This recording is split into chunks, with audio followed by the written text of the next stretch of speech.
visión de la historia del ferrocarril desde un caso concreto.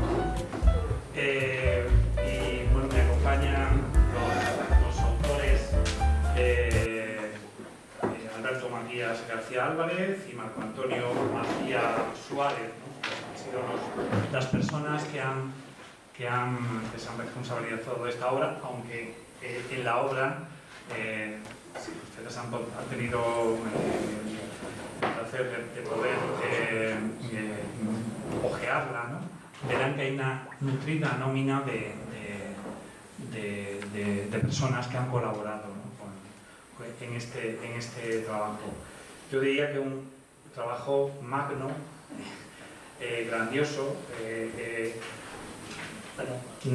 Uno, cuando ve un trabajo de esta envergadura, en el que yo creo que todos los aspectos de lo que es la historia ferroviaria pura, que concierne a una población, todo lo que da, todo lo que puede dar de sí, ¿no? He escuchado en algún momento a Alberto que ha comentado que hay documentación que no ha podido incorporar. Bueno, ya nos explicará cuando hagan la presentación, pero bueno, quería comentarles que la obra a mí me ha superado, ¿no? Es decir, es una obra que se inicia en los prolegómenos de lo que fue la etapa preferroviaria, ¿no? Lo que era esa Astorga en esa encrucijada de caminos, esa Astorga que se remonta en su trabajo a siglos anteriores a la llegada del ferrocarril, cuál era la situación anterior a la llegada del ferrocarril, justamente en los momentos previos del siglo XIX, y cómo el ferrocarril va llegando y va generando esa encrucijada ferroviaria de ese ferrocarril que se dirigía a Galicia, León, y de ese que se inaugura en el año 1866 y 30 años más tarde con esa línea ferroviaria de la Compañía del Oeste que culmina en 1896, que llega hasta 1896, ¿no? A mí me ha superado porque evidentemente se tocan prácticamente todos los aspectos vinculados a la historia ferroviaria que concierne a esta localidad.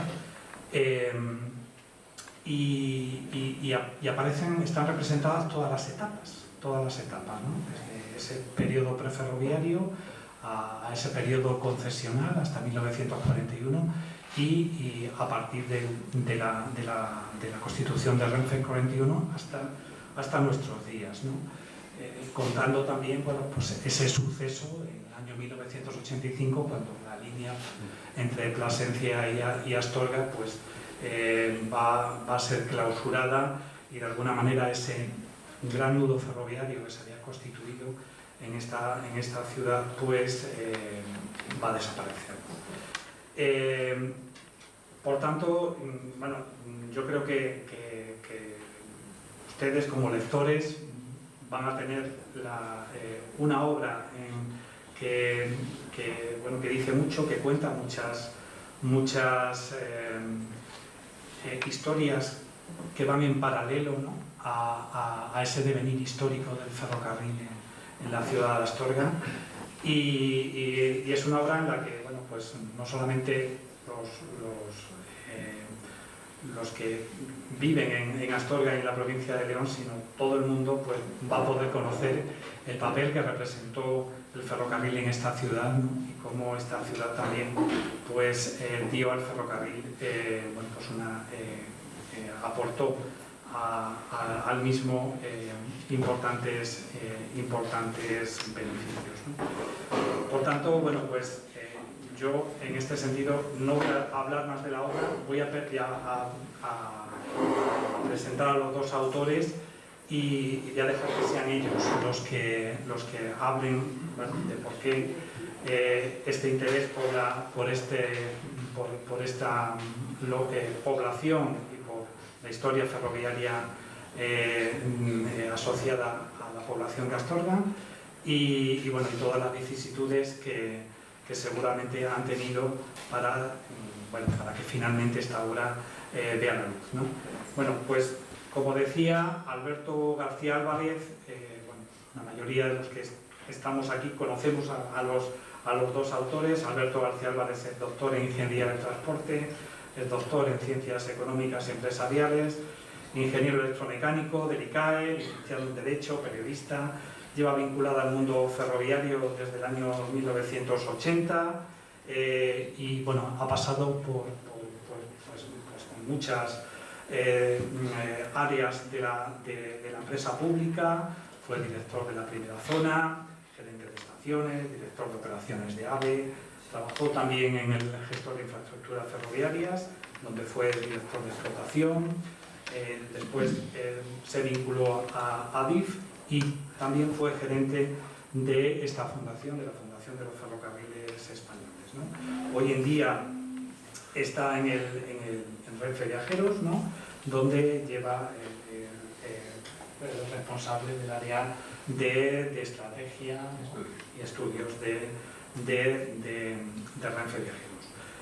Bueno, aquí hay una pista de por qué quizá este interés. Es hijo de astorgano, y pasó pues una parte importante de su juventud en esta ciudad y bueno, ya ha participado y ha colaborado. De hecho, fue director adjunto del pensamiento astorgano entre 1976 y 1979 y ha colaborado y sigue colaborando y sigue vinculado a la ciudad de Astorga en los ámbitos periodísticos y hasta ha llegado a ser pregonero de las fiestas de Astorga en 2017, que eso, cuando eres pregonero de las fiestas de una población, pues ya dice mucho de la persona y de su vinculación con la población.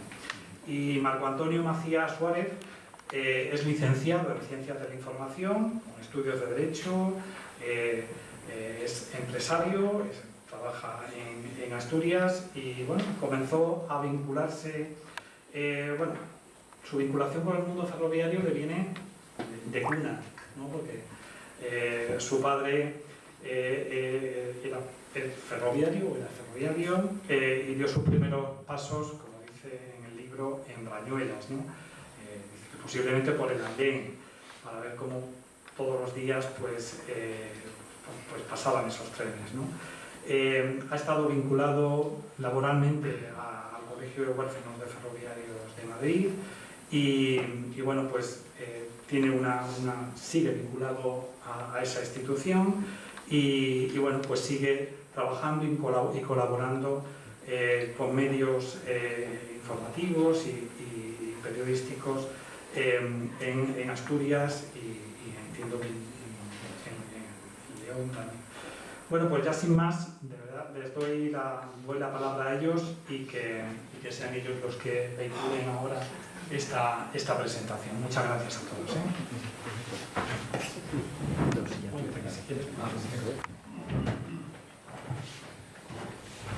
Bien, pues muchas gracias, Francisco, por amables palabras y desde luego a todos ustedes por esta magnífica asistencia, que para quienes vienen de provincias, pues conseguir llegar a Madrid y tener por lo menos esta presencia de público, pues desde luego que es muy de agradecer y implica que por lo menos el trabajo que se ha realizado tiene un eco, tiene una esperanza y tiene desde luego una andadura, ¿no? En este sentido, pues vamos a centrarnos, intentar hacer esta presentación lo más amena posible, siempre con el respaldo de imágenes que tenemos en la parte trasera y que intentaremos pues, que sea un acto en el que conozcamos el libro, que es de lo que vamos a hablar, y a la vez que conozcamos un poco de la historia ferroviaria, es verdad que muy local y de Astorga, pero a la vez también la historia ferroviaria que en esta aula y en este lugar tan importante como el que estamos en la estación de Delicias, pues tiene se tiene que subrayar doblemente, ¿no? Y en este sentido, pues vamos a dividir un poco la presentación en dos aspectos. Lo primero, cómo nació el libro y cómo es el libro. Como decía Paco Umbral, he venido a hablar de mi libro, pues lógicamente vamos a hablar del libro. Y una segunda parte en la que abordaremos un poco sus contenidos, es decir, lo que dice.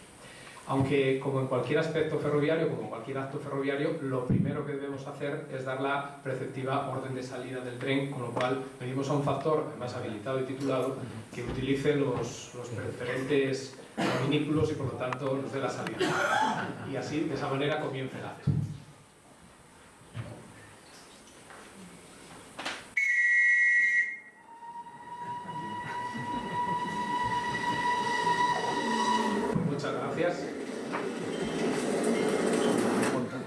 muchas gracias porque he puesto tren en vía, empezamos la andadura y por lo tanto podemos empezar. Y como, siguiendo un poco la línea de mis primeras palabras, pues desde luego de agradecimiento pues, a todos los que han colaborado, porque no es un libro solamente de Alberto y mío, una parte en la que también he apoyado esta obra, sino que es una obra coral, es una obra en la que han participado muchas personas, algunas desde luego aquí presentes y lo agradecemos y subrayamos también de manera expresa, y otros pues con colaboraciones pues a través de aportando documentos, facilitando la edición, facilitando también los datos, corrigiendo, porque como bien sabéis seguro que todos vosotros, pues investigar en el campo del ferrocarril siempre es una labor pues a veces compleja, ¿no? Y compleja pues porque tenemos mucho conocimiento quizá de etapas que son muy lejanas, pero en cambio a veces las fuentes del siglo XIX o las fuentes de este siglo XX, en lo más inmediato, pues son las que están más dispersas y las que precisamente necesitamos esa memoria de que las personas que pueden ayudar o que pueden tener conocimiento de ella nos pueden transmitir. En ese sentido, pues desde luego hay que decir que la obra que se presenta pues tiene esa parte de colaboración de muchas personas y por lo tanto también en gran medida es de todas esas personas que han colaborado, ¿no? Y desde luego que agradecemos al Museo del Ferrocarril y a la Fundación de los Ferrocarriles Españoles pues el habernos facilitado por presentar aquí esta obra y la convocatoria de este año. Y a todos los que están aquí, que veo gente de Cáceres, de Zamora, de Sabedo y hasta japoneses.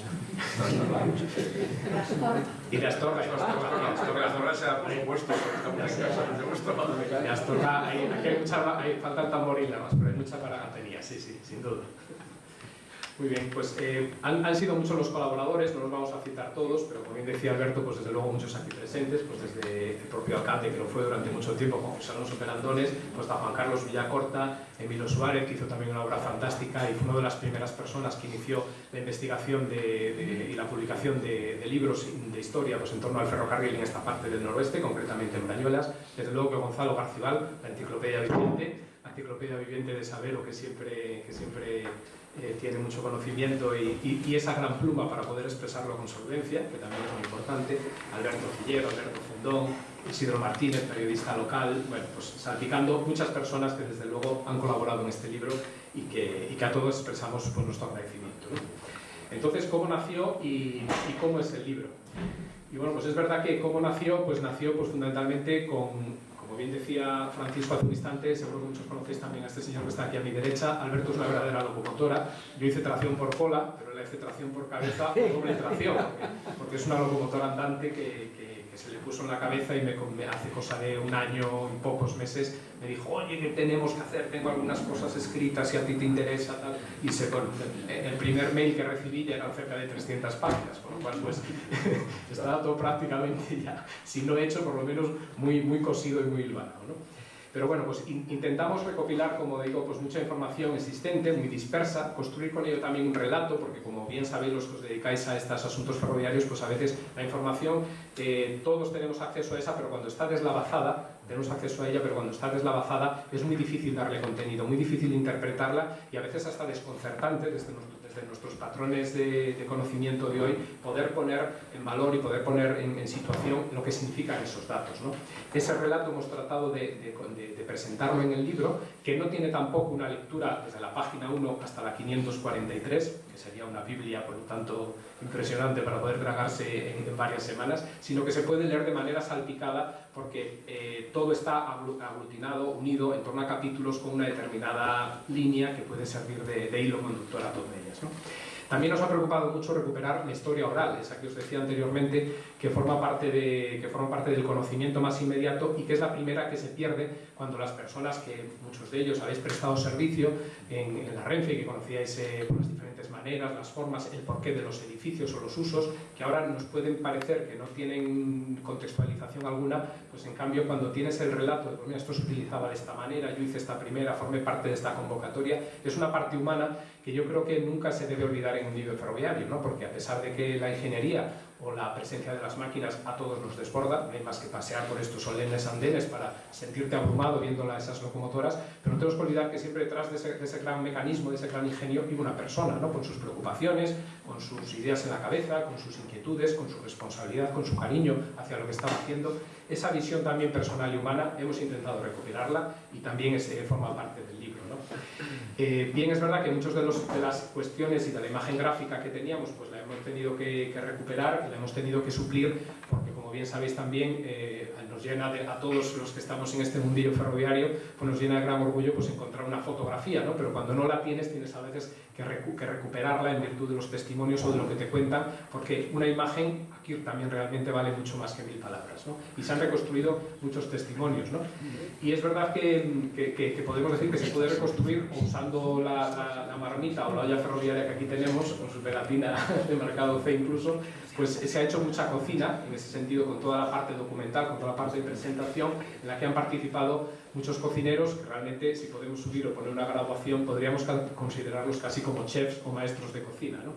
Y en ese sentido, hemos tenido que reconstruir documentos y fotos. Por ejemplo, esta imagen, la de la derecha mía, que es izquierda vuestra, pues veis una locomotora original, concretamente una de las 2 locomotoras Astorga, que como sabéis en esas primeras compañías del norte, conforme iban llegando a las diferentes estaciones, se iban bautizando las locomotoras. Veis la imagen original después del tratamiento fotográfico que nos hizo Marta Gómez, aquí presente, a quien se lo agradecemos expresamente, pues veis también el resultado final, ¿no?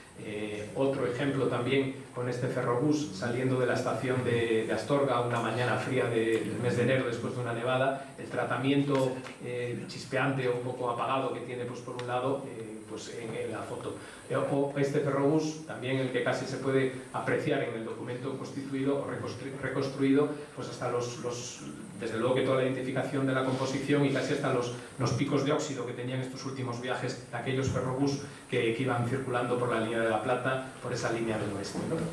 También se han reconstruido unas, en virtud de la filmografía que se conservaba aquí en la propia fundación y en virtud también de un relato magnífico, que forma parte también del libro de Manuel González Márquez, acerca de las dobles y las triples tracciones en esta línea que fue emblemática entre Astorga y Ponferrada, entre Brañuelas y Torre del Bierzo, especialmente con el túnel del Lazo, pues los fotogramas y la explicación y todo lo que se podía surgir y surgía en torno al paso por los túneles de las locomotoras, cómo esas dobles tracciones tenían incluso esa presencia de humo y de vapores terrible para que hacían muy compleja la vida de los maquinistas y bueno, pues todas estas imágenes han formado parte también para darle esa imagen gráfica. O situaciones realmente tristes, como esta que tenemos aquí, que lo es triste para un astorgano y que yo creo que a todo el que se sienta un poco ferroviario pues le pellizca el alma, que es cuando vemos que algo se cierra. Y concretamente aquí lo que tenemos es un billete, el último expedido en la estación de Astorga, porque a pesar de todo el bombo y todo el boato que le metemos a nuestra ciudad, hablando con tanta fuerza de Astorga, pues ahora mismo no se venden billetes en Astorga, ¿no? Estamos tirando de las orejas a quien podamos, pero ahora mismo tenemos la estación cerrada y no hay venta de billetes. Este concretamente es una reconstrucción, el original no pudimos acceder a él, del último billete expedido en Astorga, concretamente el 17 de marzo del 20, días antes del cierre y clausura total de la pandemia pues, que sufrimos en el país y que casi marcando tendencia también de otra situación demográfica triste, pues se vendió por tarjeta dorada a un jubilado pues que se fue desde Astorga hasta León, siendo el último de los billetes que se vendió. La reconstrucción de este tipo de documentos, contextualizada, como veis, pues creemos que también tiene su interés, pues forma parte también de esta obra que hoy os presentamos, ¿no? Y esta ha sido Marta, así que y precisamente un aplauso para ella, por favor.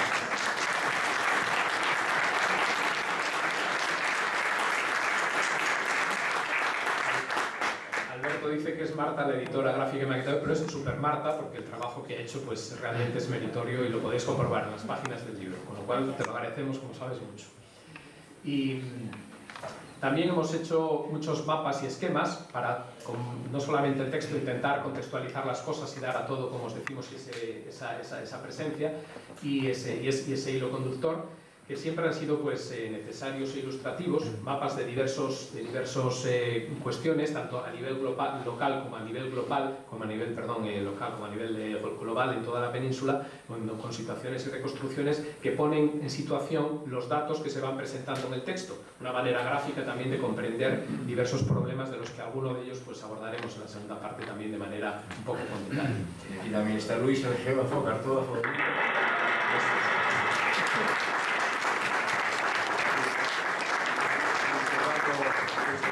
Que también ya ha hecho un magnífico trabajo y que ahí tiene el resultado con esa mezcla de colores y con esa presencia. Y después, hemos tenido también y ha habido una reconstrucción pues importante también de lo que a todos nos gusta ver, que son los trenes en movimiento, ¿no? La presencia gráfica de composiciones de aquella época y en esta zona del noroeste, en la que pues sí que había incluso viajes experimentales o puesta en funcionamiento de primeras composiciones o máquinas, lamentablemente no se conserva prácticamente ninguna fotografía, pero en cambio la memoria la memoria y el trabajo de este señor, de José Vicente Coves, pintor, que él mismo nos lo va a contar, pues ha sido también importante. Le escuchamos.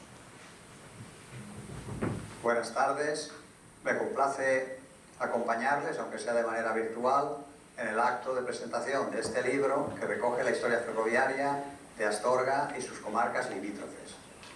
Mi nombre es José Vicente Coves Navarro, soy pintor artístico especializado en la temática ferroviaria.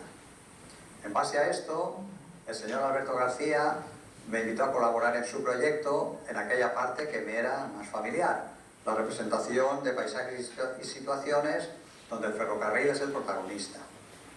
Con la información gráfica y las indicaciones que Alberto me iba proporcionando, hemos conseguido unas escenas historicistas, a nuestro juicio, bastante convincentes y acordes con lo que fue la realidad.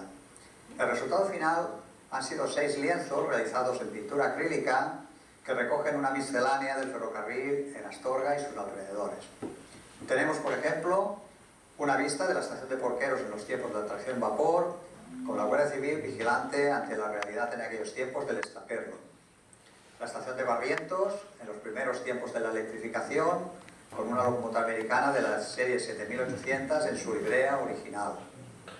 La actividad intensa en la estación de Astorga, Puerta del Rey, con diferentes unidades eléctricas en formación de revista, o bien con la maniobra del TAF de Galicia en labores de acoplamiento, maniobra de acoplamiento. También tenemos una escena de un paso a nivel cercano a Astorga, con el paso del Ter, o bien un ferrobús en la desaparecida línea de la Ruta de la Plata. Confío en que toda esta obra pictórica complemente y sea del agrado de los lectores del libro. Un cordial saludo a los asistentes y muchas gracias.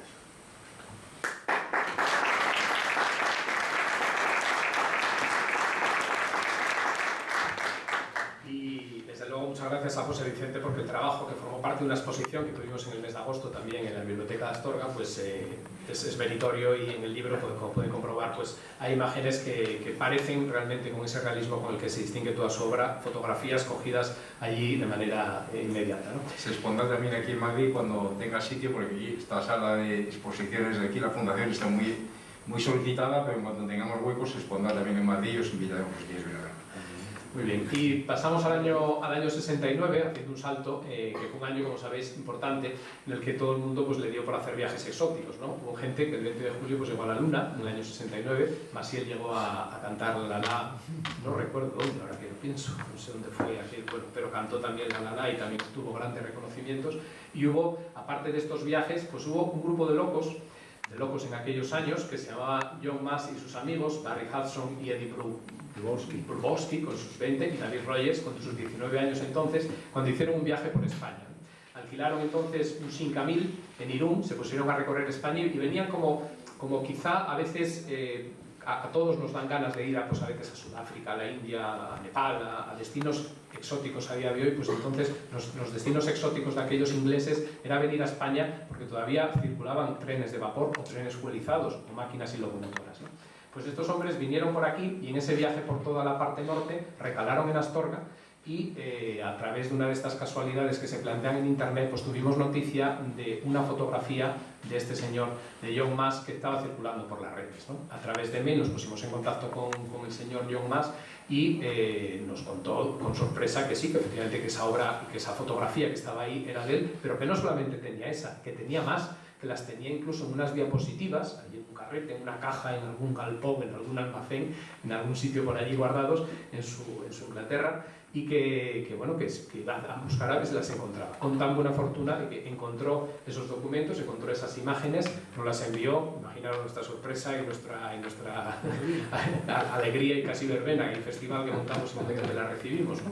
Y todas ellas también están formando parte del libro, porque eran fotografías inéditas realizadas en el año 69, tan relevantes para nosotros como lo pudo haber sido la llegada del hombre a la luna en un nivel local, pero que forman parte del libro, como os decimos, y que son muy, muy interesantes. Además tenemos por suerte el testimonio. A todos los presentes, es un placer que me pidáis que diga unas palabras para la presentación de vuestro libro El ferrocarril en Astorga. Aunque solo pasamos un día en Astorga, guardamos muy buenos recuerdos del viaje. Los residentes y los trabajadores del ferrocarril fueron muy serviciales y amables. La estación era bonita y limpia, al igual que la ciudad y el campo. Esto hizo que nuestra visita fuera muy agradable y facilitó la toma de muchas fotografías interesantes de su maravilloso ferrocarril. Ya he tenido el placer de ver algunas páginas del libro y estoy impaciente por leer más sobre la historia y las anécdotas de su ferrocarril. He hablado con dos de mis amigos que me acompañaron en la visita y todos le deseamos mucho éxito con su nueva publicación. Buenas noches.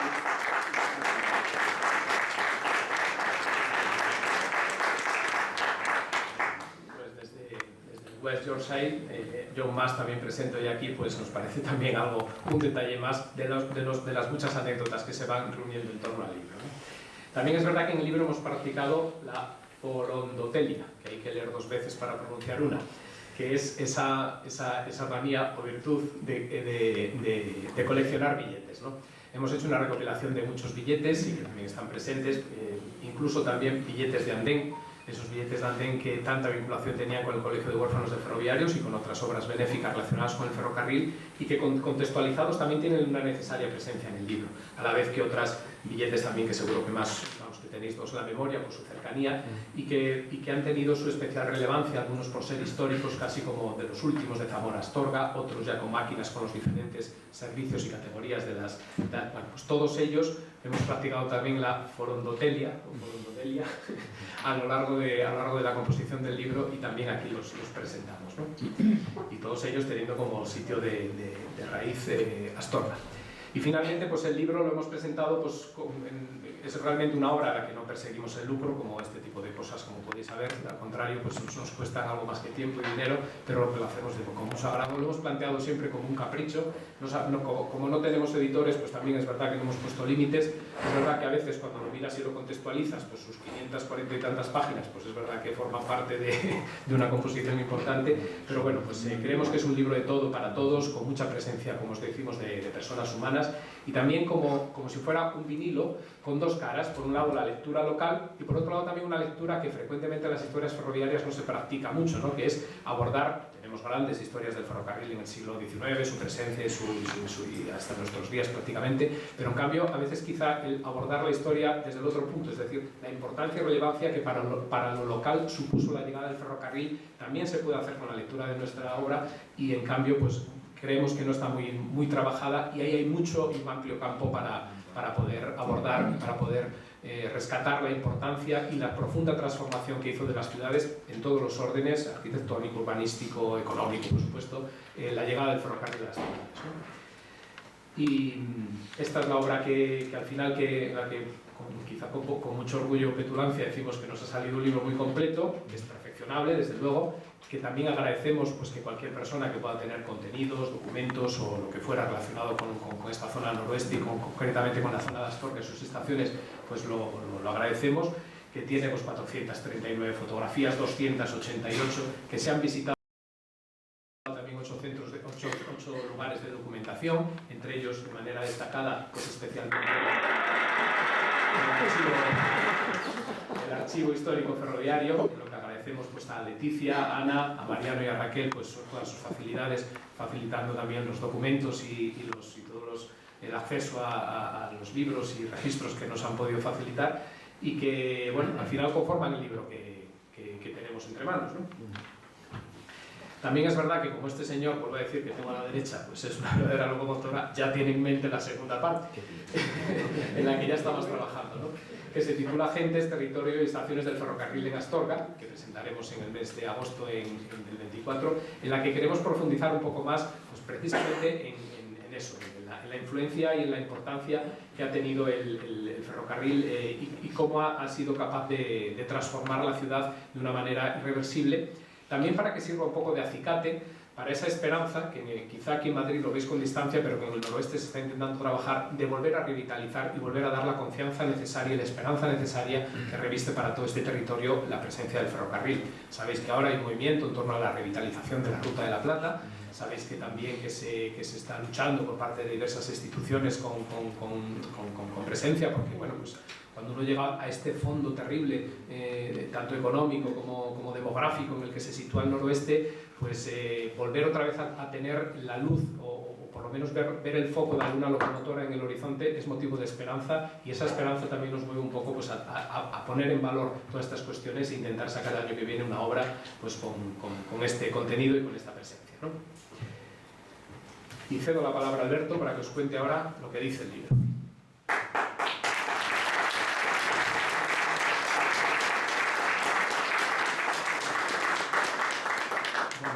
Buenas tardes. De nuevo vamos a tratar de contar algunas de las cosas que dice el libro. El libro hay que leerlo, hay que comprarlo y hay que dedicarle mucho tiempo. Pero vamos a dar unas pinceladas aquí para hacernos una pequeña idea. Primero, el libro está estructurado como en 3 partes importantes. Aprovecho para decir que aparte de las 6 obras de José Vicente Coves, también el libro tiene las obras de Fernando Díez, bastante interesantes, algunas las veremos aquí. Tiene esta de Adolfo Martínez Mendoza, que era el Malagatania saliendo de San Andrés. Y esta es la portada, digamos, de la primera parte, ¿no? Llamamos El viaje, que es, digamos, la parte de troncal, que va contando pues toda la historia, los vehículos, todo lo que ha pasado por la Astorga. Termina con 2 capítulos, tiene un capítulo hasta de accidentes, sucesos, curiosidades, y tiene también uno que nos ha escrito el maestro Garcibal sobre la cultura ferroviaria en Astorga, los autores que han escrito del ferrocarril en Astorga, etc., ¿no? Tiene una segunda parte que se encabeza con una obra de Candela, que es aquí presente, muchas gracias también por haber hecho esta contribución al libro, en el que se cuentan, llamamos excursiones, y son pequeñas monografías de distintos territorios cerca de Astorga que van contando pues, la historia local ya pues, de Vegamagaz, de Porteos, de Begallina, de sitios locales, hechos generalmente por autores muy ligados al territorio y que están también desgranando todo aquello. Y hay una tercera parte que digamos sean como los anejos, llamamos el equipaje. Aquí está nuestro Riancho, que era el que vendía churros, castañas en invierno y helados castañas en invierno y helados en verano.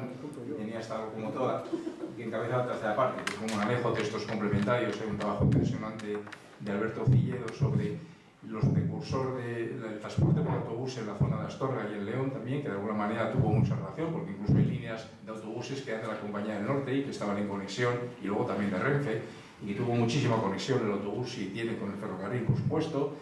Hay un trabajo precioso que a mí me impactó mucho de José María García Álvarez sobre, él ha investigado en el Archivo de León sobre todo lo que pasó antes de llegar al ferrocarril en relación con los pueblos. Y a mí me ha hecho muy interesante porque es una historia que no está contada, es la historia de cómo veían aquellos señores que debía ser como ver venir un platillo volante, porque claro, no sabían nada del tren, no sabían lo que era aquello, y aquella gente tenía miedo al tren, que les iba a quemar las casas, les iba a quemar los bosques, les iba a asustar al ganado, y además estaban invadiendo el territorio, y no les expropiaban los terrenos, les desviaban el agua, les hacían talar los árboles, era casi como una agresión al territorio. Mucha gente quería el tren, pero al territorio era una cosa desconocida y hay todo un capítulo precioso que os aconsejo que leáis sobre todas las peleas que, digamos, que tenían los ciudadanos que reclamaban y las contestaciones que daba la compañía y la administración. Por ejemplo, la señora se quejaba de que el tren le había quemado su casa, y entonces el ingeniero de la compañía, Melitón Martínez, contestaba: no señor. Y esta señora además le daba un poco menos que delincuente, porque tenía que saber que no le ha quemado el tren la casa, la casa se le ha quemado la paja, y tenía que saber que está prohibido tener la paja cerca de la vía. La máquina ha quemado la paja porque la tenía mal puesta, y por tanto la paja le ha quemado la casa. Así van contando todas las cosas, todas las reclamaciones, y la verdad es que es una visión para mí nueva, porque siempre pensamos que el ferrocarril era algo deseado, algo que le venía bien a todo el mundo, que todo el mundo era feliz. Y no, ahí se ve que había unos problemas impresionantes y la verdad es que es un trabajo curiosísimo de toda clase de sucesos, de pequeños accidentes, de peleas locales, de los alcaldes defendiendo a su gente, la compañía metiéndose con los alcaldes, en fin, es una cosa deliciosa. Hay muchos anejos y muchas cosas y muchas historias, ¿no? Y que por tanto, digamos que vale la pena también, lo hemos procurado separar un poco para que cada cosa tenga su propia vida y su propia vida propia, ¿no? Lo que debemos decir también es que estamos aquí por casualidad, porque es el mapa ferroviario que, de no haber mediado otras circunstancias, hubiésemos tenido en la zona de Astorga. Como veis, aquí está Astorga, y inicialmente la línea de León a Coruña, de Palencia a La Coruña, tenía previsto pasar directamente de León hacia Ponferrada por Bañuelas, no pasando por Astorga. Y también, que luego se llama impropiamente la Ruta de la Plata, pues aunque tenía que ir a Astorga, pero se presionó mucho el León para ir de Benavente directamente a León, finalmente a Astorga. Por cierto, aprovecho para decir que aunque se ha sacado erróneamente que la nueva línea que se está estudiando ahora para hacer una nueva línea ferroviaria habla de León y dice que bueno, que León a Astorga, está muy claro que tiene que ser Astorga. Astorga, por razones técnicas, es la puerta de Galicia, pero en León tiene todo el mundo asumido. La manifestación que hubo en Astorga el día 4 ya fue el Ayuntamiento de León, todo el mundo en León asume que el final de la línea es Astorga, porque es, como el argumento del mismo argumento del siglo XIX, lo que mete a Galicia en el mapa. Benavente-León le puede venir bien a Asturias, pero deja fuera totalmente a Villalangos y fuera a Galicia sobre todo, ¿no? Hoy no tenemos ni un solo tren de mercancías de Galicia a Madrid. Hemos llegado a eso, por razones que veremos después. Y la nueva línea de Astorga a Plasencia puede servir para encaminar muy ventajosamente trenes de Galicia hacia Madrid, ahorrando muchos kilómetros y muchos costes. Y por tanto, digamos, es muy importante tener este precedente, porque esto ya pasó en el siglo XIX, entonces era una pelea entre los puertos de Gijón y de La Coruña, y finalmente se saldó como está previsto el proyecto. De manera que el mapa final es este que tenemos aquí. La línea fue de Benavente hacia Astorga y la de Liga del Norte dio un rodeo para pasar por Astorga, ¿vale? Cosa que no estaba previsto inicialmente. Y esto fue gracias a lo que llamaremos influencias. En Astorga, que es desplegado Modesto Lafuente, que conocéis porque tiene una calle aquí en Madrid, pero resulta que este fue seminarista del seminario de Astorga, tenía amistad con la reina y parece que los que más influyó para que el trazado se cambiase. Lo remató la jugada Pedro de Castro, que tiene una calle en Astorga. El principio de la avenida de la estación se llama Pedro de Castro, que era un ingeniero militar de Astorga, que fue el que hizo el proyecto. Mientras Modesto Lafuente estaba trabajando en los despachos, pues Pedro de Castro estaba ya haciendo el proyecto. De manera que 2 años después de que se empezase a hacer la petición por la Compañía del Noroeste de que se desviase el trazado, la línea se estaba inaugurando ya, o sea, se hizo toda la vez. Por tanto, una cosa muy rápida. Y luego ya después, Pío Gullón intervino en cuanto ministro astorgano, intervino cuando la línea que estaba prevista ir de Plasencia a Astorga, intentaron desviarla a León, pues fue el que intervino para conseguir que se quedase en Astorga. Y tenemos un personaje curioso, Santiago Alonso Garrote, que fue un descubrimiento porque en Astorga todos lo teníamos, es famoso y tiene su calle en Astorga, porque es un escritor astorgano, ha escrito libros de muchas cosas, en los periódicos, un polemista. Y resulta que nos dijo el antiguo alcalde, oye, pero ¿sabéis que este era ferroviario? Era ferroviario, sí, si lo de escritor era de profesión, nadie en Astorga lo sabíamos. Y resulta que era sobreestante de la Compañía del Oeste. Este hombre empezó la Compañía del Oeste en Arroyo Malpartida, nuestra tierra, y fue de Astorga, pero fue a Arroyo Malpartida y fue construyendo la línea. De manera que cada uno de los hijos fue naciendo en un sitio de la línea. Nos dijo su nieta, que tuvimos ocasión de entrevistarla para este libro, aunque desgraciadamente falleció antes de que se presentase el libro de Astorga, nos contó que más que un libro de familia decía él que tenía una guía de ferrocarriles, porque cada hijo había nacido en una estación y iba siguiendo cómo se había desarrollado toda la historia de la construcción de la Ruta de la Plata, desde Cáceres, Arroyo Malpartida, hasta Astorga, donde ya finalmente se afincó, y luego ya se fue de director de la vía y obras al Pozo de Olino, y ahí terminó su vida laboral. Aquí tenemos también noticia de los primeros ferroviarios de la estación de Astorga. La estación de Astorga, el edificio que hay hoy día es el mismo de 1866, el mismo edificio, lo demás ha cambiado casi todo, tenía una estructura muy distinta, no había casas en los alrededores como veis aquí, tenía, en sus primeros 2 años era estación terminal, tenía hasta una placa para dar vuelta a las locomotoras, placas para los vagones, y la investigación de Marco, pues hemos llegado a la conclusión de que sabemos hasta cómo se llamaba el primer jefe de estación, Santos Arrey, que era Pamplona, que tenía 32 años y que estaba casado con Benita Herrera. Y esto sale del padrón de vecindario de 1866, que no sé cómo todo Marco, pero está ahí en Astorga y sabemos cómo se llaman los primeros ferroviarios, que curiosamente eran de importación, había muchos extranjeros también. Lo cuenta José María García Álvarez, que en aquellos años Claro, no había mucha tecnología ferroviaria en España y en el siglo XIX, en sitios tan pequeños como en Vega Magaz, pues aparecían franceses, ingleses, de todos los sitios, una cantidad de gente que venía para mantener las máquinas, a construir las vías, y está contada la historia también de cómo al principio eran extranjeros. Ya cuando se inauguran estaciones del siglo XX, Barrientos, San Martín del Camino, ya son todos ferroviarios españoles de varias generaciones, pero en el siglo XIX son por gente tal o incluso extranjeros. Aquí tenemos uno, Francisco Lidón, de 30 años, que nació en Salzburgo, en Austria, y fue uno de los primeros importadores de la estación de Astorga. Y por fin, en 1866, llegó el ferrocarril de Astorga. Decía antes Marco que hay hasta errores. Curiosamente, en el día hay dos fuentes que a partes iguales casi citan dos fechas, 16 de febrero, 19 de febrero de 1866, y decían, bueno, ¿cuál de los dos fue? La verdad es que no es que sea muy importante, pero es una cosa curiosa, como en la mitad de los libros y textos que se publican sobre la evolución del ferrocarril de Astorga fue un día y la otra mitad del otro. Y ya sabemos por qué fue el error. Francisco Valls, que fue el gran historiador de los ferrocarriles españoles, escribió en el libro y puso una fecha en el texto y otra distinta en el anejo. Y según de dónde copiase el primero, pues copió una cosa, copió la otra. Y luego ya siguieron copiando los demás y todo el mundo da con igual soltura la fecha. Hemos conseguido saber que fue el día 16, a través de unos artículos que salen, una interpretación que hay que hacer de la Gaceta de los Caminos de Hierro, que cuenta que el pasado viernes, entonces, pues, el pasado viernes pues ya tuvo que ser ese día, ¿no? Bueno, curiosamente en Astorga era la compañía noroeste de la acción del ferrocarril y por tanto se hacía transbordo en Palencia. Vimos ustedes la compañía norte que iban de Madrid a Irún y se hacía transbordo en Palencia y iba a Astorga. Y se tardaba nada menos que 19 horas y 13 minutos. El primer servicio de Madrid-Astorga en 1866. ¿Vale? El billete de Astorga medía un poco menos. De todas maneras parece mucho, pero tampoco da tanto, porque la diligencia se tardaban 2 días y medio. ¿Vale? Por tanto fue una gran mejora, o sea, se redujo sustancialmente a la tercera parte del tiempo de viaje, aunque hoy parece mucho. Y los billetes eran extraordinariamente caros. En todo el libro nos hemos tomado la molestia de todas las cantidades económicas, estén expresados en reales o en pesetas, trasladarlas a euros de 2022, para tener un orden de magnitud de lo que estamos hablando. Y hemos llegado a la conclusión de que el tren era carísimo, siempre ha sido carísimo, ha sido cada vez más barato hasta ahora. Y fijaos que, por ejemplo, en 1836, el tren en segunda clase, que es lo que podemos comparar con lo actual, valía 153 reales de billón, que equivale a 121 euros de hora. ¿Vale? Y la comparación es muy fácil, porque curiosamente tenemos la buena noticia, y sorprendente para mí, de que el día 30 se cambian los horarios de los trenes y se pone el mejor tiempo de viaje que ha habido nunca en la historia de Madrid-Astorga. 2 horas y 45 minutos. Fijaos la diferencia, de 1866 a 2013, esto es una fecha cogida, un billete que vamos a dar para el día 13 de diciembre próximo. De 1866 a 2013, el tiempo de viaje pasa de 19 horas a 2 horas y 45 minutos y el precio, que eran 121,7 euros corrientes, pero constantes, pasa a ser desde 14 euros. ¿Vale? Esto es sacado esta tarde de la página de la venta de cómo ha cambiado el ferrocarril, ¿no? Tenemos mucha menos frecuencia y tenemos otras cosas, pero desde luego en esto por lo menos sí se puede decir que aunque digamos tengamos los inconvenientes, pero el ferrocarril hoy en día, estos son los horarios, como veis, hay 3 servicios al día, ahora 3 servicios al día el mes que viene y 2,56, otro 3,28 y por lo tanto, bueno, con unos precios asequibles realmente, o sea que, bueno, que 2 son botas gordo, uno es directo, pero bueno, cambia la cosa bastante, ¿no?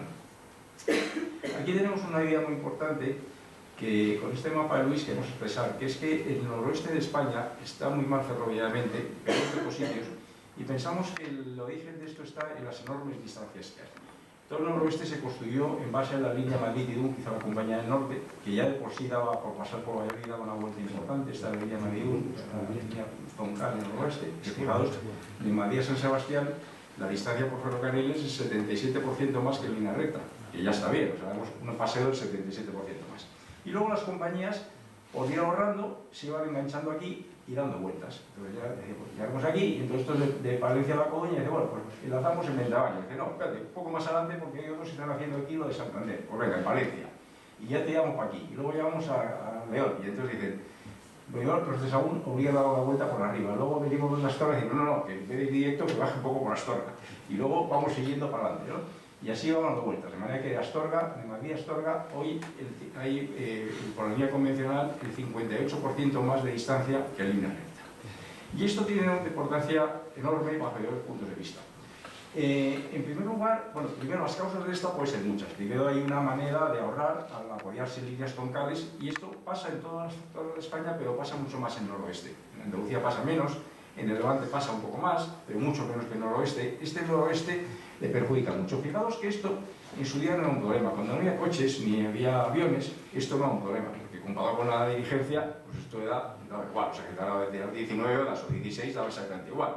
Pero claro, cuando empieza a aparecer la competencia, a partir de los años 50, 60 del siglo XX, el ferrocarril, que el noroeste era el sitio estrella, donde se innovaban todos los trenes importantes, los trenes más importantes eran los de Madrid a todo el noroeste de España, pasan a ser los menos importantes y los que menos viajeros tienen. ¿Y por qué? Por esta distancia que hace que los trenes tarden mucho y que no pueden competir con el coche. Por eso es muy importante hoy en día reivindicar lo que os decía. Fijaros que de Galicia a Madrid, que hoy en día no va ningún tren, ningún de mercancías por ferrocarril, porque tiene un coste muy grande. Como el coste va ligado a los kilómetros, si tienes que hacer 60, 70, 80, solo de Astorga a Madrid, la diferencia de ir por la vía antigua de Plasencia a Astorga a Madrid, a ir por León, son 52 kilómetros. 52 kilómetros, al coste que tiene el transporte son 15 o 20 céntimos de euro por tonelada de kilómetro. Suficiente para que el tren sea mucho más caro que la carretera o que sea más barato que la carretera. Es decir, probablemente si se tasasen las mercancías y su coste se produjese por la distancia del ferrocarril, pues posiblemente tendríamos una ventaja, que es que sería más barato que el camión. Ahora somos más caros que el camión, entre otras cosas porque con el 58% más de kilómetros eso no quiere aguante, ¿vale? ¿Por qué? Otra razón por la que se da tanta vuelta era que hubo, como ahí está explicado en un artículo de Miguel Muñoz y algunos otros estudios sobre el ferrocarril, ¿por qué se da tanta vuelta? Porque hubo una modificación a la ley de ferrocarriles. La primera ley de ferrocarriles, las subvenciones, las ayudas daban en función de la inversión, pero la segunda ley de ferrocarriles, al amparo del cual se hizo esta línea, daba la subvención por kilómetro. Por lo cual, las compañías, cuanto más vuelta diesen, más cobraban.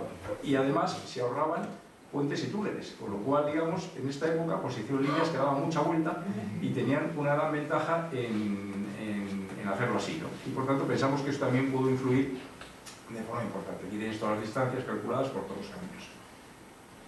Bueno, fijaos aquí, por ejemplo, aquí tenéis el esquema, un magnífico mapa también de Luis. Fijaos lo que hace la carretera nacional 6, que todos conocéis, de Madrid a Astorga, y fijaos lo que hace el ferrocarril. Salimos de Madrid, damos unas vueltas aquí por Ávila, llegamos a Lanedo y ya nos enfocamos. Y llegamos a Medina. Y seguimos, seguimos no, espérate, no hace una vuelta, vamos a pasar por Valladolid. Bueno, y vamos de Valladolid a León a Astorga, a Coruña, espérate, vamos a pasar por 20 años. Y ya que estamos en Valladolid, pues Palencia. Y ya que estamos en Palencia, a León, pero por el camino, Saúl. Y ya que estamos en León, espérate, baja a Astorga otra vez. Quiero decir, vas dando vueltas y esa vuelta es lo que hace que sea imposible, ¿no? Primero, una tecnología de ferrocarril que necesita estas vueltas. Y luego la compañía, fíjate que tenemos, y tenéis dos billetes del mismo año, que es 1964 creo que es, de Madrid a Astorga, uno por Ávila y otro que es por Peñaranda, por Madrid Peñaranda. O sea, uno iba por aquí, por Ávila, y otro iba por Salamanca, ¿vale? Y fijaos que el mismo año, la diferencia del precio era el 12,5%, porque son el 12,5% más de kilómetros. Además, los ferroviarios somos unos monstruos. Le damos mucha vuelta a la gente y se la cobramos toda. Es decir, una estructura estupenda. O sea, cuanto más vuelta le damos, no solamente tardamos más, sino que encima cobramos más, ¿vale? Porque la lógica es, a mí me cuesta más y como me cuesta más, tal es la lógica del monopolio, no la del mercado. Claro, cuando llega al mercado, estás muerto. Porque si le das la vuelta y das el túnel del lazo y das vueltas ahí para ver repota y pasas por debajo de vivo y le cobras todos los kilómetros al cliente, pues lógicamente el cliente va a decir, oye, están los puestos romanos, ¿vale? Que algo ¿no?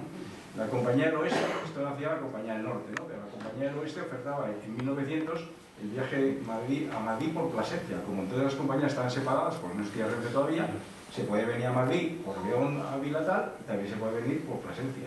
Había dos servicios al día, el correo y el mixto, que estuvieron así más de 60 años, en que se venía y al llegar a Plasencia había unos coches que venían del tren que venía de Astorga, unos continuaban hacia Cáceres y otros continuaban a Madrid, se juntaban con otros que venían de Portugal, ahí se cambiaban todos los coches y así estuvieron hasta el año 42, 43 prácticamente, y se ofrecía de Madrid a Plasencia, de Madrid a Astorga por Plasencia en 21 horas, eso sí, casi el doble precio que por Valladolid, que ya ha acabado, como habíamos visto. De manera que imaginar el viajecito que podía suponer pues, levantarte por la mañana y estar en Talavera de la Reina y decir, pero si yo iba a Astorga a Madrid, ¿y qué hago yo en Talavera de la Reina? Pues dar la vuelta por aquí para hacer un poco de turismo ferroviario, ¿no? Aquí tenemos las dos grandes compañías. En Astorga aparece la Compañía del Norte, que es solo en el noroeste. Es todo lugar que tuvo su estación que sucesivamente se llamó primero Astorga, porque era la única que había. Cuando aparece la Compañía del Oeste, Astorga pasa a llamarse Astorga Norte. No oficialmente se llamaba Astorga, pero se distinguían las vías por Astorga Norte. Cuando ya Renfe decide que no puede haber dos estaciones, se llama Astorga, se pone Astorga Puerto del Rey, y cuando se aparece ya la estación de San Andrés, aparece la estación de Astorga. Y veis toda la genealogía de los ferrocarriles que han explotado esta línea. Luego vemos las del oeste también tenemos la Compañía de Ferrocarriles del Oeste, la Compañía de Explotación de Ferrocarriles del PCP Oeste, Compañía Nacional de Ferrocarriles del Oeste de España, en fin, toda la genealogía de compañía y también de la estación. La estación se llama primero Compañía de MCP Oeste, está Astorga de MCP Oeste, luego Astorga Oeste, luego Astorga San Andrés y Astorga Clasificación hasta que se cerró en 1980. Hemos tenido dos estaciones con una variedad de nombres muy grandes, por lo menos que explican el libro.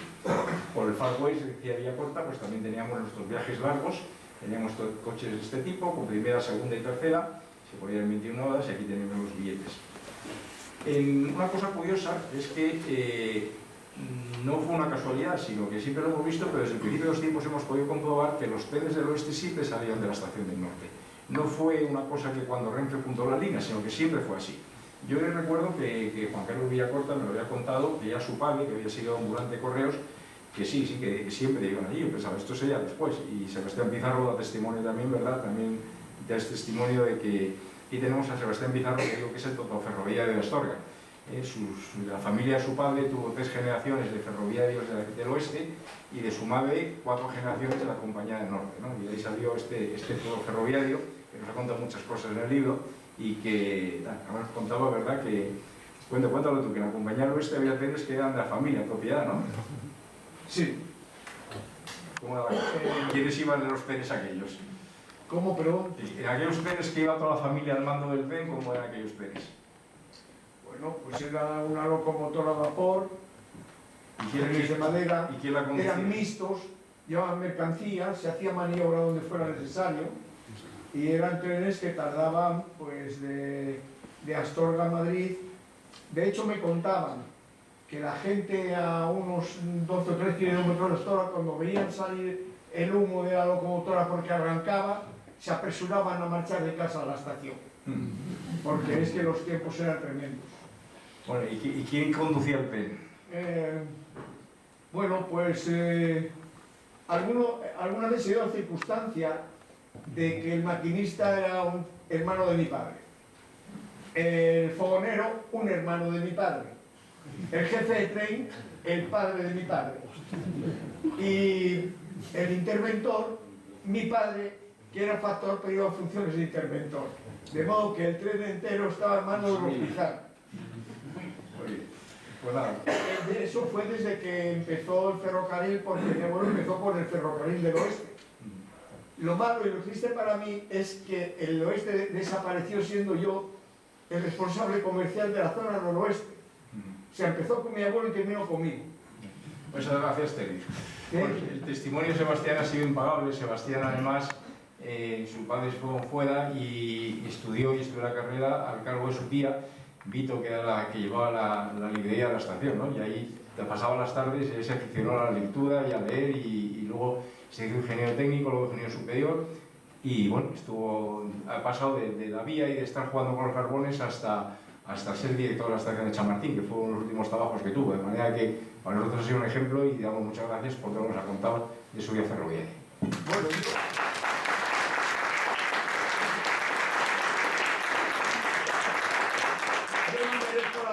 me decís todos los que estuvieron alrededor. Bueno, estoy seguro que también.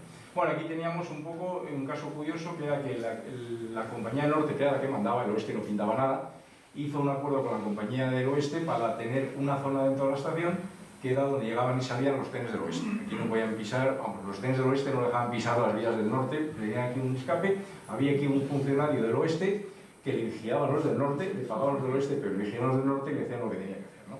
Aquí tenéis una magnífica fotografía de un tren que está saliendo de las vías del oeste. Aquí está la vía del norte y estas las vías del oeste. Bueno, son del norte, pero alquilaba el oeste, ¿no? Por que eran 6.000 pesetas al año.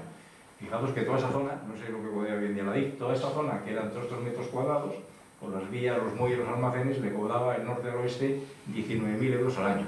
Hoy en día, por eso no te da nada, ¿no? De 19.000 al año de hoy en día, o sea, dinero actualizado hoy en día, ¿no? Hay que sacar el canon a los. Otra cosa que hemos visto también curiosa es a dónde íbamos a parar en 1913 de la Mosada. Fijaos una cosa que es bastante lamentable, y Ana está de acuerdo conmigo, que vas a buscar datos estadísticos de hace 100 años, están todos. Vas a buscarlo de hace 15 años y no hay ninguno. Pero nada, o sea, no hay manera. Si queremos saber dónde iba la gente de Astorga en 1913 se sabía, porque hay una toma así a bordo que está en el Museo Vilanova del Turno, de Kioto, que de 1913 que te dice de cada estación de la Compañía Norte, de cada estación, cuántos viajeros iban en primera, en segunda, en tercera, todo lo que quisieras. Y luego ya el apagón, ya no tenemos ni idea, hay que hacer una cierta arqueología para saber dónde va la gente, y nada, o sea, que no hay datos ni de varios ni de nada de los últimos años, ¿no? Bueno, en 1913 la gente de Astorga básicamente iba a León, 10.000 viajeros al año, Bebellina, Becamagá, Conforte Local, Ponferrada, Bellvive de Bañuelas, Gijón, los Vados. Fijaos que eran todos recorridos locales. Aquí el sitio más lejano aparece en Madrid, en este lugar. Y cuando han pasado el 2019, que aquí hemos conseguido reconstruir, digamos, por fuentes internas de Renfe, no puesto publicado en un sitio donde van los viajeros, pues León sigue siendo el primero, pero fijaos que si en 1913 había 10.000 viajeros al año, en 2019 ya solo había 3.500, que es el bajón que hemos pegado, ¿no? Pero a continuación aparece el segundo Barcelona, Sanz, Madrid, Chamartín, Ponferrada, Bilbao, Vitoria que solamente será enlace a San Sebastián. Fijaos cómo ha cambiado el panorama. Aquí no hay ningún viajero de cercanías. Ya la gente no usa el tren para nada, coge el coche del mundo para recorrer largos. El tren solo queda para aquellos que no tienen coche o que les queda más largo. Me parece bastante llamativo y solamente León, Madrid, Ponferrada se mantiene en el top 10 de los destinos de la historia, ¿no?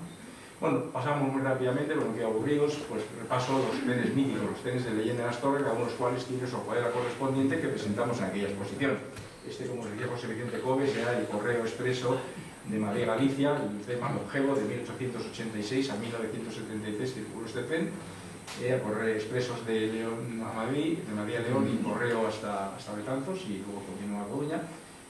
Aquí lo lleva un amicado del norte y aquí, como decíamos Vicente, aquí había mucho estaperro. Parece que el jefe de estación era, digamos, bastante contemporizador con los taperristas, así de Sebastián, ya he escuchado la historia y por tanto eso está muy vigilado por la Guardia Civil. Dice que va a haber el tren 2 y 3 horas allí para cargarlo y cuando se había encargado ya sabía, ¿no?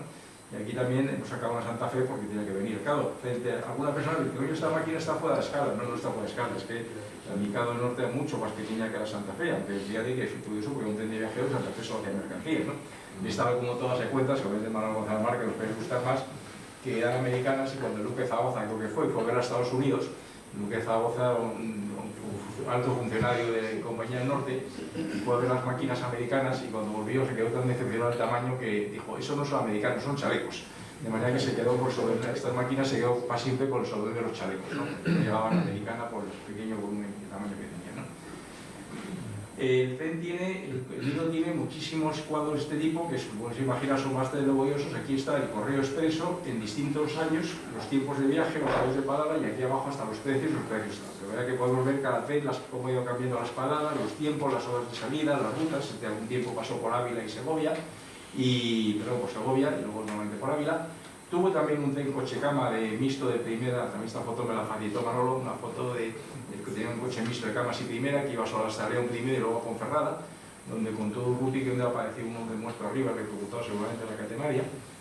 Bueno, aquí tenemos el Magatania, el otro correo, el que iba a Madrid, pero por la línea al oeste. Este salía ya hasta tiempos de Renfe, del año 42 al 71, el Magatania, otro llamaban Charango, y técnicamente al correo de Astorga a Madrid por la línea al oeste, un billete correspondiente. La evolución de sus horarios a lo largo del tiempo, llegó yo a grabar algunos años. El TAF era la monda, el TAF debió ser el año 52, fijaos que era plateado, todo lo distinto de lo que eran las máquinas de vapor. Entonces aquí, una máquina, girar un tren de vapor de estos colores es pues, impensable totalmente. Fijaos que las chicas que J. Torres para la publicidad iban vestidas de blanco, ¿no? Ya está, fíjate, se fumaba en el tren y ya está. Hoy en día un anuncio de este tipo, un reportaje es impensable, aquí llegando dentro del tren del señor con las chicas que contrató la Renfe, para que hiciesen ahí era el lujo, no va más el TAF, ¿no? Y como cosa curiosa, este TAF, aquí está la salida de Madrid, este TAF tuvo una cosa que los que tendréis exposición ferroviarios que están alucinados como que yo. Este TAF fue el primero que se puso en España, tenía 3 coches y salía de Madrid, y iban de Madrid a Coruña. Ahí en Monforte se dividían en 2 partes, 2 iban a Coruña y 1 iba a Vigo. Pero se pone en el 52. En el 54 de repente fue la primera línea de España que se vio este tren. El Talgo y el TAF eran los grandes trenes. La primera línea, la línea Galicia, siempre empezaba los trenes importantes de la línea Galicia. Y de repente, el año 54, 2 años después, aparece una maniobra rarísima, que es que salen los tres coches de Madrid, llegan a Ávila, se separan. Los dos de cabeza continúan por León y el de cola continúa por Salamanca-Zamora y se vuelven a juntar en Astorga. Aquí está cuando llega el Astorga y se vuelven a juntar los dos. Eso fue una virguería desde el punto de vista de la explotación. Yo no sé, los que me conocéis lo que estoy yo, digo, se me hubiera ocurrido a mí, la verdad es que me hubiese costado que se me hubiese ocurrido a mí, pero porque era con la escasez de material que había entonces, fijaros la posibilidad de, sin más costes y sin más material, pues la posibilidad de meter a Zamora y Salamanca y darle un servicio y tal, ¿no? Y bueno, que se hubiera porque hayan esto, porque esto, no sé si la Renfe se tan conservada como lo es ahora, pero tú planteas esto y te tiran por la ventana, nada más por pensarlo, no por hacerlo, sino por pensarlo, ¿no? Aunque es una cosa muy bien hecha, pero muy distinta a lo que se hace, ¿no? Y entonces, siempre se llama mucha atención por qué se había hecho esto, quién lo había hecho, por qué se había hecho esto, porque esto no podía ser casualidad. Solamente había dos, que yo sepa, dos casos de historia que se ha hecho una cosa así. Este tren y un tren que había de Madrid a Málaga, que iba un trozo se paraba en Espelú y un trozo iba por Concegenil y otro iba por Córdoba. Que yo sepa, no sé, maestro del mar, que sí con algún caso más, pero han sido casos únicos. Y curiosamente, porque eso no se ve mucho, Miguel Ángel González, el archivero del archivo de Cesaro Astorga, nos mandó esta joyita, que es un recorte del pensamiento astorgano que decía: el TAF circulaba por la línea oeste el mes de marzo. En sesión celebrada por el Ayuntamiento del 1920 se adoptó el siguiente acuerdo: darse por entero comunicar a los señores alcaldes de Zamora de la Bañeza el contenido de la carta de Mateo Silva de Tordesillas y Gusto de Viraventano, ingeniero jefe de la explotación de Renfe, que ha dirigido este ayuntamiento comunicando la circulación por la línea oeste a primeros de marzo de una unidad de TAF. Y hemos tirado el hilo y resulta que Mateo Silvela debió ser un personaje con una vida bastante curiosa que se cuenta en el libro. Fue el primer director de la primera zona de Renfe, que tenía la línea del oeste, y luego fue director adjunto de explotación, director de explotación y director adjunto de Renfe. Mandaba una barbaridad en Renfe, y era Benavente. Entonces los gestores nos beneficiamos de que este hizo por su pueblo todos los manuscritos. De hecho, para el próximo libro contaremos que hemos podido hablar con un antiguo alcalde de Benavente que vive y tiene 93 años, que cuenta que sí, que iba mucho a Benavente y que tenía el coche Brec, que lo llevaba y lo aparcaba en la estación el fin de semana, y se pasaba, que estaba Mateo, porque está el coche Brec, que la estación, el coche Brec era un coche de viajeros, un vagón de viajeros, con sus camas y todo, que tenía el director de zona. Entonces sabían que estaba Mateo en Benavente pasando el fin de semana, porque iban, dio su Brec, lo cortaban del Magatán y lo bajaban ahí el fin de semana, ¿no? Y este hombre, pues la verdad es que hizo muchas cosas. Luego se sigue la pista de por qué hay una cosa tan exótica, Antonio, como un automotor de Béjar a Benavente. Bueno, pues lo puso Mateo Silvela, y además hizo un coche en Benavente para... Y aparece también un recorte, que toma de Marco en el libro, que habla de una entrevista al delegado comercial de Renfe Zamora, que va contando todo lo que le manda don Mateo Silvela a decir. Y vamos a hacer esta mejora, porque don Mateo siempre se preocupa de Benavente. Y esto, el hecho cierto es que, fijaos que cuando se inaugura la línea directa de Galicia, fijaos que cabía pensar que Astorga se quedaría sin trenes. Lo lógico se encaminó a la parte importante de por Galicia. Pero se ve que Mateo Silvela siguió cuidando. En unos documentos que tenemos de la reforma de Astorga dice: hay que reformar la estación de Astorga, porque aunque se va a abrir la línea de Galicia, dice, las dos líneas son igual de importantes. Dice, tiene que ser como una especie de doble vía que es haga esto. Y fijaos que en el año 48, el 58, fijaos el tráfico que tenía el tramo de Zamora a Astorga, estaba por encima de la media de la red. Se ve claramente beneficiado, y fijaos que había de la línea directa a Madrid Galicia, ¿no? Y vemos aquí la larga mano de Mateo Silvela, que es algo que se lleva en el siguiente capítulo, es algo interesante. Desgraciadamente parece que no tiene sucesores, ni tiene archivos, ni tiene nada, y se ha perdido casi todo lo que tal, pero para nosotros es un tema muy interesante seguir lo que hizo este hombre, ¿no? El Shanghái de Barcelona-Galicia, ese tren que se llamaba Shanghái porque era el tema largo de España, cuando se inauguró la película del Shanghái, 300 no sé cuántos kilómetros de Barcelona a La Coruña. Este tren que en Galicia le llaman el catalán, en Cataluña el gallego y en Astorga el Shanghái. El camino siempre llama el Shanghái. Aquí lo retrató Fernando Díaz, un gran pintor que nos ha hecho este cuadro. Fernando lo hace siempre, en este caso estaba trabajando en Monforte, lo hizo.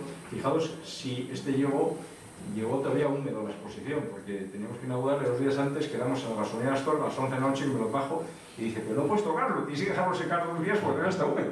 Y digo, coño, Fernando, pero ¿cómo has tardado tanto? Y fijaos cómo es Fernando. Es que este tren pasaba, el único sitio que pasaba cerca de Astorga pasaba por Nistal, que es el sitio más cercano, más al este de Astorga, a las 21:58. Solo podía hacerse de día en los últimos días del mes de junio. Y me dijo, es que estaba esperando a que fuese el 23 de junio para ir a hacer la foto para ver cómo está la luz al fondo. Entonces, el 23 de junio este año fue el tío que hace la foto y saca la luz tal como estaba, porque Fernando no puede hacer una cosa sin haberla visto y sin saber cómo se hace. Digamos que todos los cuadros de Fernando tienen esa esa cosa escrupulosa que no te hace el cuadro y después te aguantas. Bueno, igual también que José Vicente Coves, porque el cuadro que veremos después a dar cuenta de esto. Bueno, el caso es que esta escena está hoy derruida desgraciadamente y aquí está su estado original. Esto, curiosamente, os llamaba la atención a los más ferroviarios que llevaban la máquina inglesa y la francesa. Esto lo contó Durruti, que había, me parece que eran 5, 6, 7 máquinas estas que estaban todavía pendientes de ir a Barcelona para la electrificación y que estaban en León. Y que de vez en cuando las utilizaban, en este caso, un servicio muy característico de Álvaro de Shanghái, que tenían su inglés titular y que iban a Monforte y volvían por la mañana. Porque iban por la noche y volvían por la mañana en una jornada agotada, porque dice que la inglesa, esta francesa, es mucho más incómoda de conducir que la inglesa, ¿no? Entonces, que le tocaba esto, que eran 4 pringados, que lo pasaban muy mal por la calle.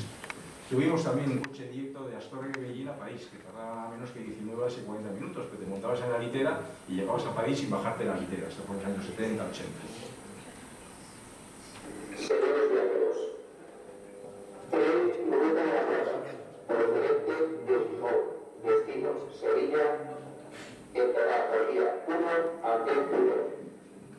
Y este es el Ruta de la Plata, el Superpen. Solo circuló 15 años. Fijaos en una cosa curiosa, este tren que es lo más famoso que ha habido en la historia, que ha llegado a dar nombre hasta una línea y a una autopista, porque la Ruta de la Plata no es nombre de nada. La línea, el camino se llama la Vía de la Plata, que es la vía romana que iba de Mérida a Astorga, y la Ruta de la Plata, hasta que Renfe llamó a este tren, en el año 69 Ruta de la Plata no existía. Pero tanta fama tuvo este tren que la autovía se llama Ruta de la Plata, hay cantidad de hoteles, de restaurantes, de cosas, y curiosamente ahora los que reivindican que se vuelva a abrir la línea Plasencia-Astorga hablan de la Ruta de la Plata, que eso no es la Ruta de la Plata, ni ha sido nunca.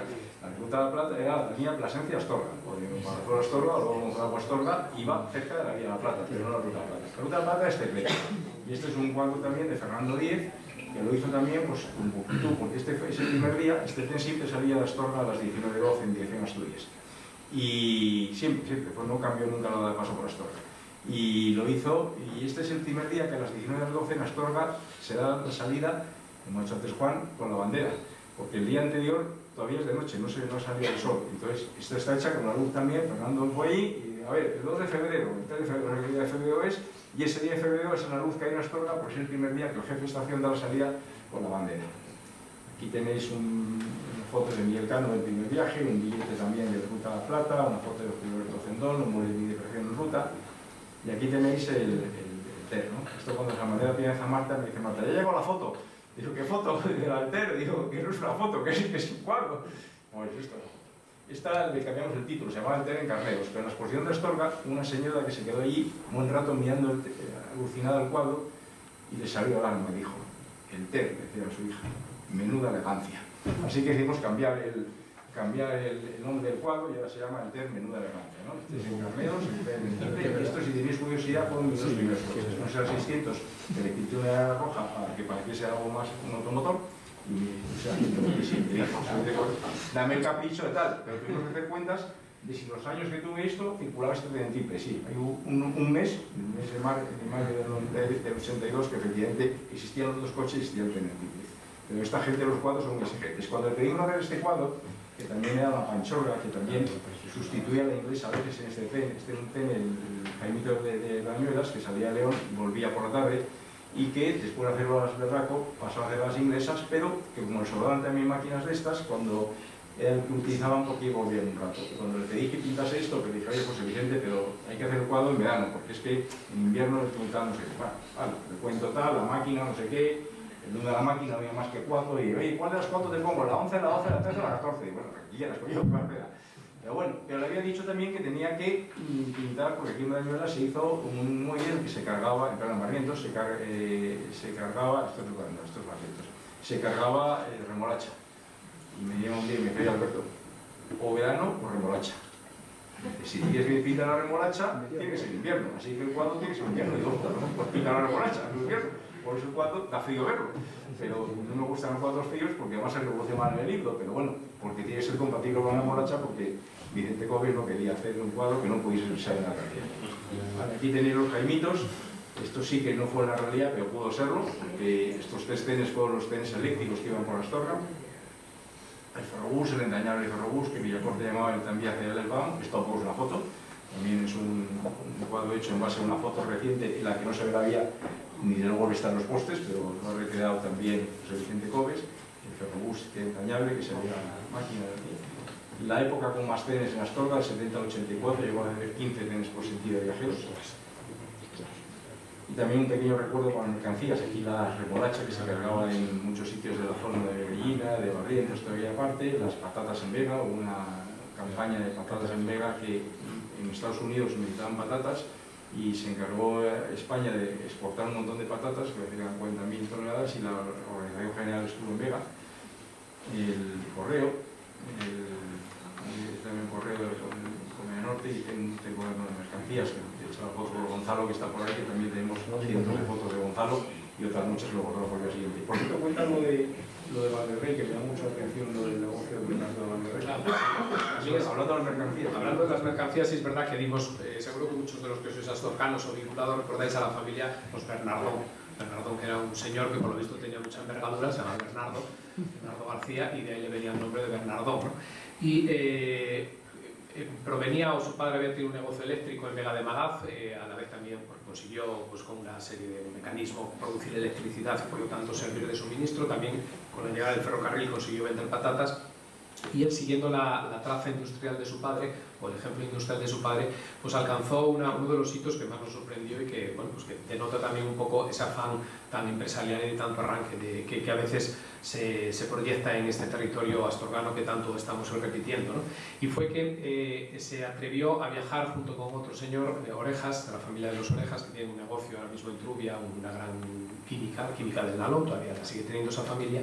Se acercó a Berlín, donde se estaba subastando todos los proyectiles y material que había sido no utilizado durante la Segunda Guerra Mundial. En el cerco de Berlín había quedado muchísima munición que no fue necesario al llegar los rusos y posteriormente los americanos y tomar Berlín, y por lo tanto todas esas cabezas y todos esos proyectiles se les quitó la carga explosiva y estaban allá copiados en un determinado sitio. Bueno, pues allí que sale nuestro astorgano Bernardón, nuestro de Vega de Magaz Bernardón, junto con el Orejas de Oviedo, y concursan, no sé de qué manera y de qué forma, pues en aquella subasta, y se hacen con una barbaridad de toneladas de ese material sobrante. Se lo traen todo para la estación próxima a Astorga de Valderrey, y desde allí lo distribuyen por toda España porque se dan cuenta que es un estupendo fertilizante, y por lo tanto la mitad de los campos españoles pues están fertilizados pues con el negocio que hizo este señor a través del reparto y de la distribución logística que desde Valderrey se planificó del material sobrante de la Segunda Guerra Mundial. Y luego siguió con el nitrato de Chile, que fue también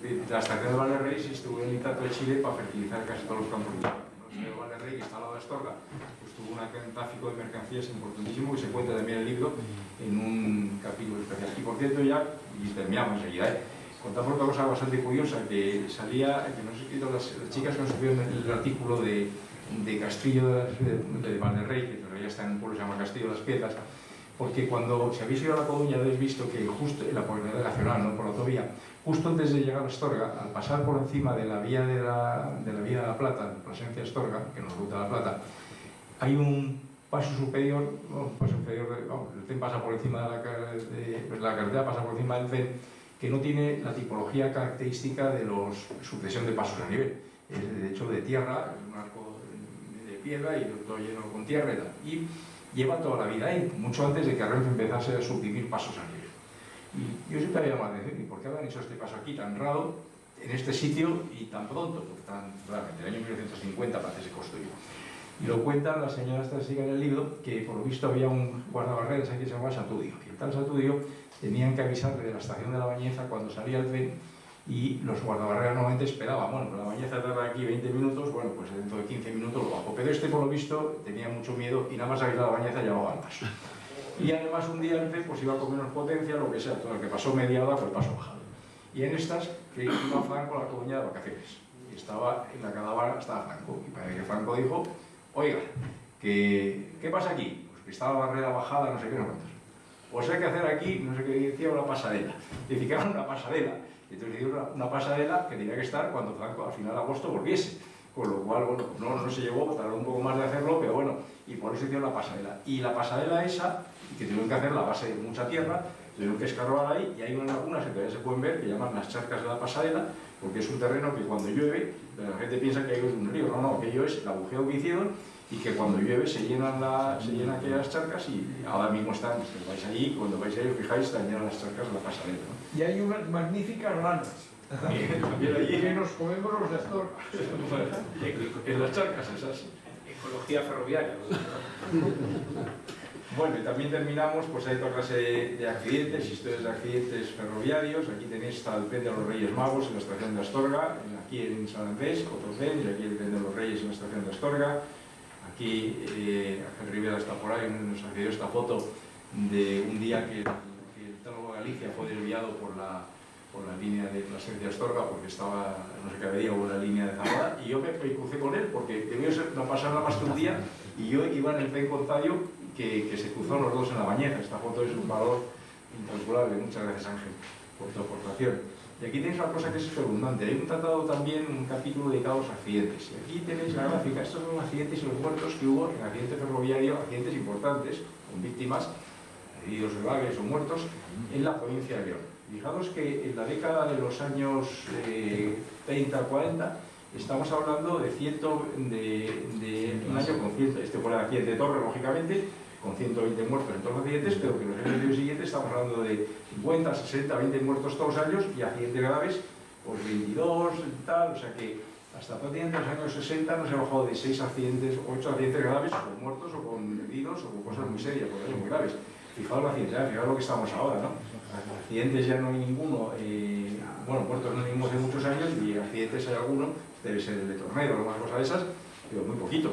Y la verdad es que esto ha cambiado radicalmente. Pero claro, estas cifras es que sale del orden de magnitud lo que tenemos a la cabeza, ¿no? Es que eso es imposible. ¿Cómo puede haber tantos accidentes? O sea, había muchos. Están escritos muy bien en el libro de Emilio Suárez. Accidentes eran muchos por descarrilamientos, por choques. Aquí también está analizado un poco qué tipología de accidentes empezamos y más de la mitad de estos son todos la provincia de León. Curiosamente, en la línea del oeste había muy pocos accidentes. Era una línea relativamente plana, una línea con una visibilidad, sin túneles. Sin embargo, el tramo de Torre y Bañuelas se llevaba 3/4 partes de los accidentes eran todos entre Torre y Bañuelas. Ni en Ponferrada y Abril no había grandes cosas, ni en la línea de Asturias un poco más, pero bueno, poco. En la línea de Palen de Sagún nada, y de Palencia de Ponferrada para adelante nada. Ni de León a Astorga tampoco. Pero en la línea entre Bañuelas y Torre eran 3/4 partes de accidentes. Era sin duda ninguna el tramo más peligroso de toda la red nacional durante todos los años 40, 50 y 60 y dio lugar a un montón de accidentes. Y finalmente teníamos una referencia al tráfico de viajeros que es espeluznante. Aquí, reconstruyendo series que nos ha dejado ver Ana aquí en la magnífica biblioteca que tienen, hemos reconstruido la serie del norte desde 1907 hasta 1925. Ya en 1942 y Renfe publica los datos por estación hasta el 64. Y aquí hemos buscado en las catacumbas algunos datos más recientes. Fijaos que Astorga llegó a tener 146.000 viajeros en 1964. 146.000. Ahora estamos en 14.000. Bueno, 14.000 en 2019, o sea, 10 veces menos, ¿no? Y la verdad es que ha sido interesante. Bueno, vamos viendo cualquier sitio y las bajadas han sido absolutamente espectaculares. Bueno, y eso es el 2019, hemos llegado a tener en el 11, perdón, en el 19 12.000 viajeros. O sea, que la verdad es que un poco de vértigo. Bueno, y sin más, pues esta ha sido un poco nuestra...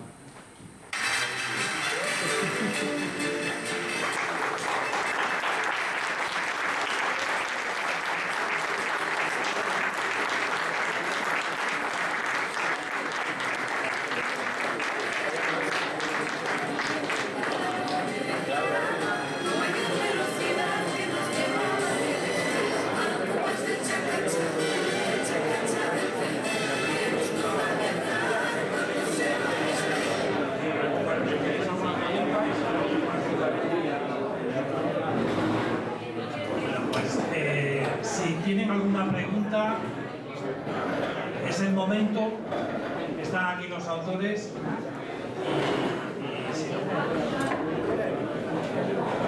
Bueno, pues muchas gracias a todos por vuestras